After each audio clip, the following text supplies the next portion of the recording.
गर्मी की भरी दोपहरी थी और अचानक 3-4 बिन बुलाए मेहमान घर आ गए।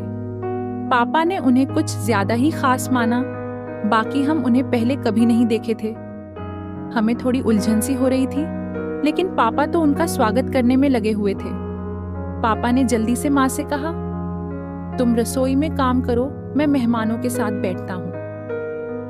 अब ये भी सच था कि पापा को अपनी गर्मी की जरा भी परवाह नहीं थी, लेकिन माँ को रसोई में काम करने के लिए भेज दिया। माँ पहले से ही थकी हुई थी। दिन भर के काम के बाद अब गर्मी में रसोई में खाना बनाने का काम, और उस पर पापा के बार बार आदेश। हम छोटे थे तो थोड़ा बहुत मदद कर रहे थे, लेकिन यह भी एक किस्म का काम था। माँ पसीने पसीने हो रही थी, लेकिन सर पर दुपट्टा बांधकर काम करती जा रही थी। इस सब के बीच पापा और उनके दोस्त आराम से टेलीविजन के सामने बैठकर कूलर की हवा खाते हुए चर्चा कर रहे थे।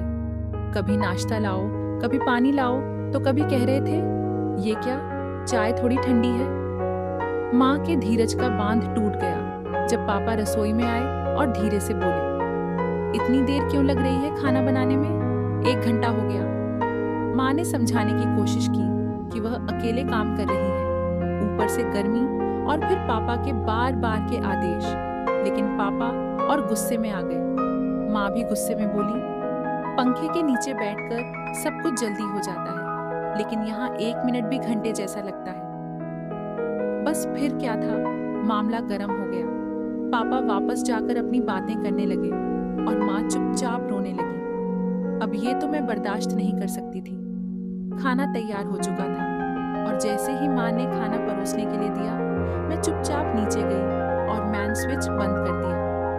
नीचे कोई भी नहीं था और सब खाना शुरू कर चुके थे, तो पापा चेक भी नहीं करेंगे।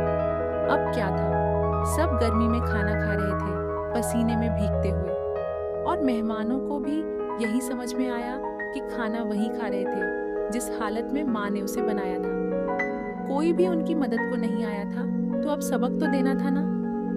पापा जैसे ही रसोई में आए, अपने झूठे बर्तन रखने के लिए पसीने से तरबतर हो गए। पापा ने कहा, बहुत गर्मी है, कैसे कर रही थी इतना काम? माँ चुप हो गई और बिजली विभाग को भी धन्यवाद दिया कि सही समय पर लाइट चला दी। अब सबको लगा कि लोड ज्यादा हो जाने से मैन स्विच खुद गिर गया था, या फिर किसी ने गलती से गिरा दिया होगा। मैं तो इतनी मासूम थी कि आज तक किसी को मुझ पर शक भी नहीं हुआ।